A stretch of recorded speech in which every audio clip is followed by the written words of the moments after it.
Jake stared thoughtfully at the monitor screen without looking up. His restaurant was only a month old. The business was just starting to grow, but it wasn't possible to hire professional guards or security. He realized that employees were capable of making losses, some less, some more. It often manifested itself in petty theft, but there could be many reasons. The one thing he knew for sure, his restaurant couldn't afford it. Running the place had been a dream Jake had been saving up for years. Now that business was booming and exceeding his expectations, he stood in front of the screen, watching the dishwasher carry a bulky bag to the exit. He had installed the CCTV cameras only 3 days ago, but suspicion had gripped him instantly. Had she really been stealing for the past month? It had to be stopped immediately. The dishwasher, a young and seemingly modest girl, didn't stand out in any particular way. However, if his hunch was correct, her stealth skills were astounding. It was half an hour before closing time, and Jake decided to find out in person. The place wasn't far from his house, just 3 blocks, 5 minutes by car. Jake arrived early, parked, and turned off his headlights, watching the service entrance. Meanwhile, Emily, the dishwasher, carefully adjusted her work bonnet and exhaled quietly. "Well, another day. You've been a good girl, my baby. Just be patient for a little while. We'll be home soon." She checked the bag again. The vents were left open so Angie could breathe comfortably. Emily had fed her little girl half an hour ago, and now the girl was sleeping peacefully inside the improvised carrier. Emily knew that this method was totally unacceptable. If anyone found out she was bringing the baby to work, it wouldn't take long for the child welfare authorities to find out. But she was pinned down by circumstances. When Angie was just a month old, Emily's milk had disappeared. Stress and fatigue had done their work. The neighbor would sometimes agree to look after the baby, but no more than twice a week, and that was at the cost of cleaning. Nappies, formula, nappies, utility bills. Child benefit barely covered a fraction of those costs. A job as a dishwasher at a newly opened restaurant was Emily's salvation. The spacious back room, where no one but her ever entered, was the perfect place for a small cot set right on top of the shelves of stocked dishes. Emily kept it clean, carefully concealing her unusual working neighborhood. But today she was out of luck. Emily closed the door quietly, slung her bag over her shoulder, and turned around to find herself face to face with Jake. "Ow," she mumbled, dropping her bag to the floor. "Ouch," he said, mimicking her startled tone. "Let me see what you've got in there." Emily took a step forward, covering the fallen bag. "I've never stolen anything. Aren't you ashamed?" "Me? Ashamed?" Jake grinned, but his face quickly turned serious.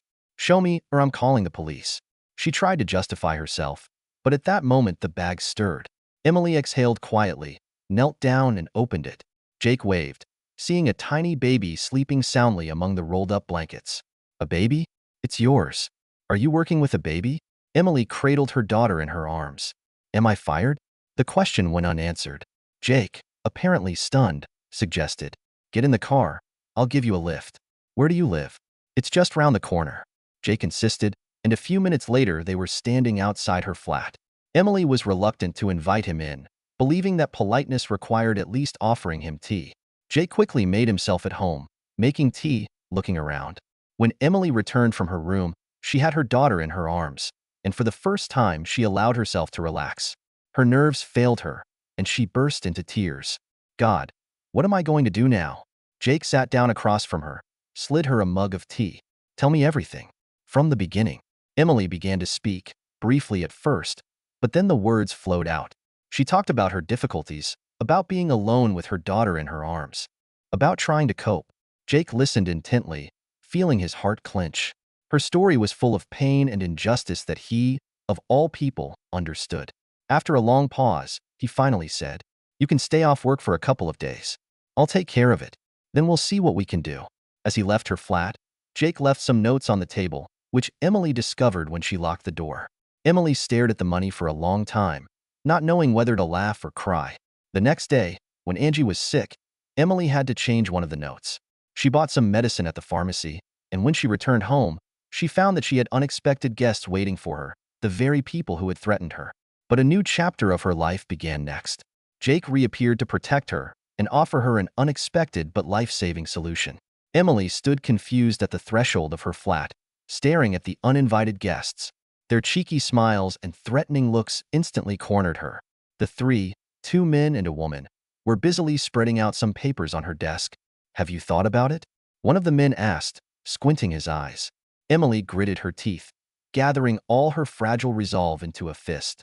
I've already said everything. Get out. I'm not selling any flat. The man laughed as if he had heard the most ridiculous joke.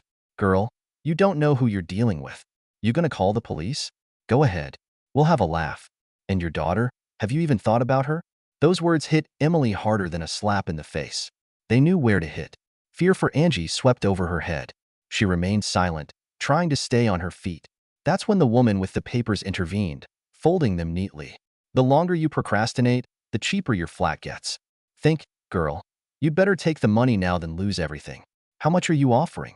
Emily laughed out loud. The cost of the loo next door. Her sarcasm did not go unnoticed. The man stepped forward, looming menacingly over her. And in a couple of days, we'll offer you less. And you'll accept. Emily took a step back, feeling her back against the wall. Panic burned her mind, but she couldn't allow herself to show weakness. The man had already reached for her shoulder, but suddenly froze as if hamstrung. He fell to the floor with a loud thud, and behind him Emily saw Jake. Who else wants to talk about the cost of a toilet? He asked, coldly glaring at the others. The guests hesitated, casting nervous glances at him, and then hurried out of the flat, leaving an ominous silence in their wake. Emily, still frozen with shock, was finally able to exhale. Why didn't you tell me they'd been here before? Jake took a step toward her, but stopped when he saw her frightened face. I thought they weren't coming back. Her voice sounded so pitiful that Jake's heart squeezed. Jake knew what it was like to feel defenseless in the face of danger. The memory of his own childhood with alcoholic parents flashed before his eyes, making him clench his fists. Pack your things, he said sharply. Where? Emily asked. My place. He didn't intend to object, but Emily tried anyway. It's inconvenient. I can't. You can, and you will. These people won't stop. If you don't want anything to happen to you or Angie, you have to act. Emily, not daring to argue, silently went to pack her bags. 15 minutes later, they were on their way out of the flat. The neighbor looked out into the corridor, eyeing Jake with undisguised interest. Emily, so the dad showed up? That means I don't have to babysit anymore. And you're not coming to clean for me, either. Jake turned around, giving the woman a smile so sweet that she slammed the door shut. What a beast, the woman next door muttered, adjusting her dressing gown. Maybe it's for the best, though. Young people are so young these days, it's better not to interfere. Angie looked around in surprise at the new space. Jake's flat, bright and spacious, seemed like a different universe to her. It's beautiful, Emily said quietly, not knowing how else to start the conversation. It is now. You should have seen it when I first bought it. The walls, bare concrete, all battered and broken. Now it's as good as new. He opened one of the doors. This will be your room. Emily looked inside and saw a man's dressing gown, slippers stacked by the bed, and a stack of books on the nightstand. But this is your bedroom. Don't yell at me. We may keep our distance at work, but this is home. You'll live here, and I'll move into the other room. Emily tried to object, but he just waved his hand. The only inconvenience is sleeping on the ceiling. Everything else is fine. He disappeared, leaving her alone with her thoughts. The room was warm and cozy, but Emily couldn't get used to the idea that she was safe here now. She quickly unpacked her things, fed Angie, and went to the kitchen, where she found a mountain of unwashed dishes and an empty fridge. Looks like they only drink coffee in here, she grinned as she began to clean up. An hour later, the aroma of freshly cooked cutlets wafted through the air, and Emily smiled at her daughter, who lay peacefully on the couch. When Jake returned, his amazement was replaced by hungry delight. You're good, he said, sniffing the air. By the way, I have a surprise for you. Emily stepped out into the corridor and froze. A brand new cot, a pram, and bags of baby clothes stood in a neat pile. This is all for us? But how can I pay for it? Who says you have to pay? He replied with a disarming smile. That night, Emily couldn't sleep for a long time. Angie was sleeping peacefully beside her, but her thoughts were preoccupied with Jake's words. Why did he care so much? How could she ever repay him? At breakfast the next morning, Jake suddenly said, We should get married. Emily froze, dropping her fork. What? Hear what? We should get married. You need protection, and Angie needs a father. She looked at him wide-eyed, not knowing whether to cry or laugh. But instead of answering, she leaned across the table and kissed him. Jake was taken aback, but quickly pulled himself together. Well, he muttered, pulling away. I guess that's a yes. Jake felt the ground go out from under his feet. That kiss had turned everything upside down, as if someone had switched off common sense and switched on something stronger. He knew he should say something, but the words stuck in his throat. Are you sure?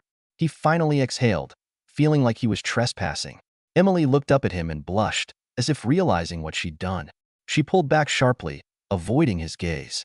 I'm sorry, I don't know why. Why? Jake laughed, though there was no lightness in it. I'm the one who suggested we get married. Maybe I should apologize.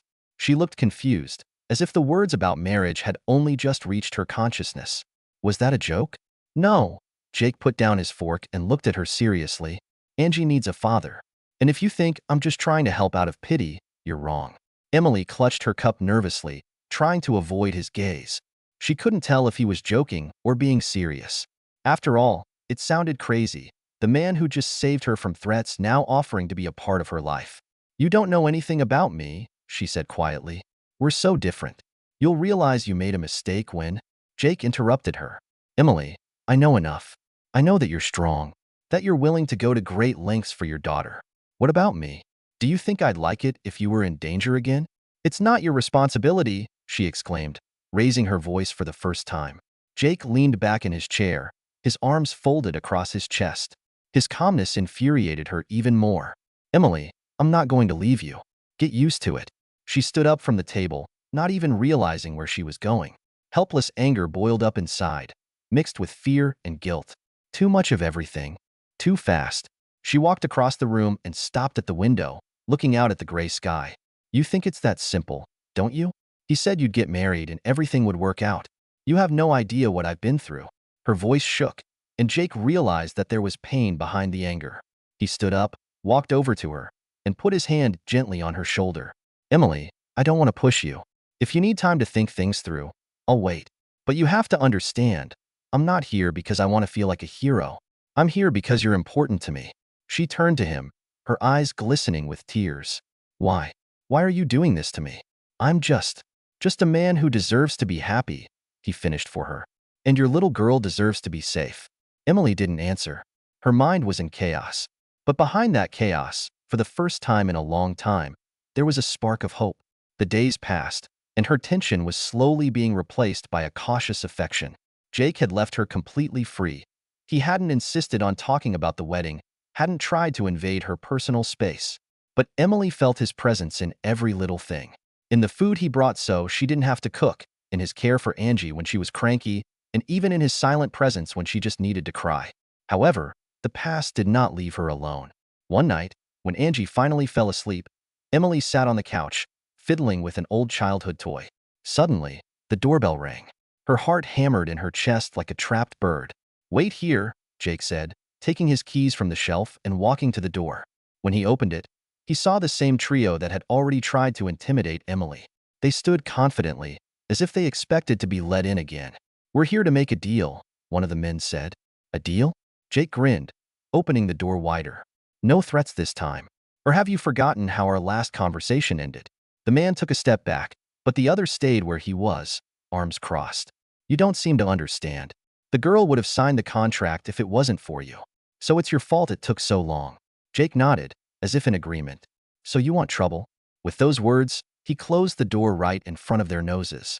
Emily ran up to him, barely holding back a shiver. Was that them? Yes, but things will be different now, he said, pulling out his phone.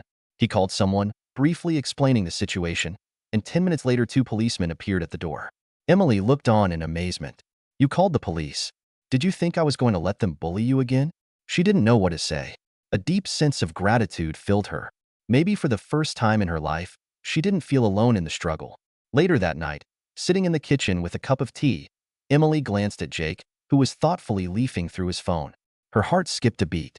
Maybe your idea about the wedding isn't so bad, she uttered quietly. Jake looked up, his gaze reflecting a barely perceptible smile. Seriously? Seriously, Emily replied, smiling embarrassedly. Just maybe we won't do it tomorrow. Jake laughed, the first hearty laugh he'd had all evening. Okay, tomorrow's tomorrow. Emily rolled her eyes, feeling the warm laughter flooding her from the inside out. Maybe happiness really is possible when you have someone around who's willing to fight for it. The next day, it was as if everything was different. Emily woke up for the first time in a long time, not with a load of anxiety, but with a slight excitement. As she sipped her hot tea, she thought about Jake's words, about his offer, about how his presence had begun to feel like something natural. Angie, pleased with Jake's attention, was walking merrily in his arms, and he seemed to feel like a fish out of water in that role. The calm, however, was deceptive. Near noon, Jake got a phone call. He left the room, but Emily could see his face change. A stern expression, furrowed brow, clenched jaw.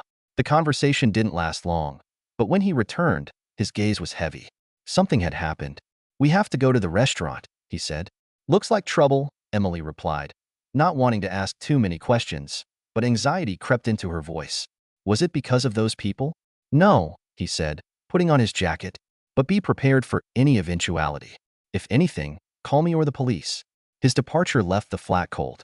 Emily closed the door and sat down on the couch next to Angie's cot, wrapping her arms around herself. Her brain drew frightening pictures of Jake once again confronting those who wanted to take away her flat. At the restaurant, where Jake arrived 10 minutes later, he was in for a far from pleasant surprise. The kitchen was in chaos, the receptionist was pacing nervously, and the accountant, a man of few words and usually calm, was glumly pointing at the printed reports. "We've lost 40% of our revenue in the last week," he explained, nodding at the papers. "There are gaps in the database, as if someone had cleaned out the cash register." Jake picked up the papers slowly, running his eyes over the numbers. The problem was worse than he'd thought. Someone was not just stealing, but doing it brazenly, leaving minimal traces. "Someone on the inside?" he asked. It looked like it. Jake's anger was building inside him, but he held himself back. He had to act coolly. Too much effort had gone into this business to let someone ruin it. "Close the cash register for the rest of the day," he ordered the receptionist.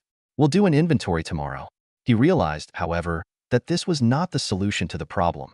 At night, as soon as he crossed the threshold of his flat, he found Emily pacing nervously in the kitchen. "What's wrong?" she blurted out as soon as he closed the door. Jake talked briefly about the situation at the restaurant, but he was careful not to go into details. Emily, however, could tell at once that it was serious. "Does it have to do with those people?" "I don't know yet," he said, taking off his jacket and sinking tiredly into a chair. "But if it's them, they'll be sorry." Emily froze, feeling a cold fear pierce her. She didn't want to believe that her problems could affect Jake's life so much. "Maybe I should leave," she muttered, looking out the window. "What did you say?" He looked up, resentment in his voice. "It's all because of me. If you'd what?" He interrupted. "Emily, stop. No one's leaving. We'll make it. Together." Her eyes filled with tears. She knew he was being sincere, but deep down, doubts plagued her. The next day, armed with access to cameras and computer data, Jake spent most of the day at the restaurant. By evening, he had managed to uncover a lead. A young waiter, recently hired, was lingering suspiciously in the service area near the cash register. Wasting no time, Jake called him in for a chat. "You were in the cashier's area last night," he began calmly. "Me?" The waiter seemed surprised, but his hands were shaking. "No, I was just putting away the dishes." Jake didn't raise his voice, but his gaze was burning through. "I've got the security tapes. Are you sure you want to keep lying?" After a moment, the young man broke down. He admitted that he'd been acting at the behest of third parties. And as it turns out, those third parties were closely connected to the men who threatened Emily. "They said if I didn't do it, they'd find me." The boy excused himself, rubbing his hands together in confusion. "I didn't want to." Jake let the waiter go, but made it clear that the conversation wasn't over. At that moment, it became clear to him that the problem was deeper than it seemed. Returning home, he found no peace. It was the first time in a long time that he doubted he could protect Emily and Angie. Her life with the baby was woven so tightly into his destiny that the thought of losing her caused real fear. Emily was waiting for him, as always, with an anxious expression on her face. As soon as he crossed the threshold, she realized the news was not good. "What did they do?" she asked, coming closer. "It's them," Jake answered briefly. "Through fake people." Emily sensed that his tiredness and anger weren't just the aftermath of the situation at the restaurant. Her heart beat faster as she placed her hand gently on his shoulder. "What are we going to do?" He looked at her, and his gaze softened. "We'll find a way out." This time she believed him. The evening fell on the city with a lingering silence, broken only by the rustle of the wind outside the window. Emily sat in the armchair, holding Angie, who was sleeping peacefully in her arms. In the next room, Jake was trying to concentrate on the phone, but his thoughts kept returning to Emily.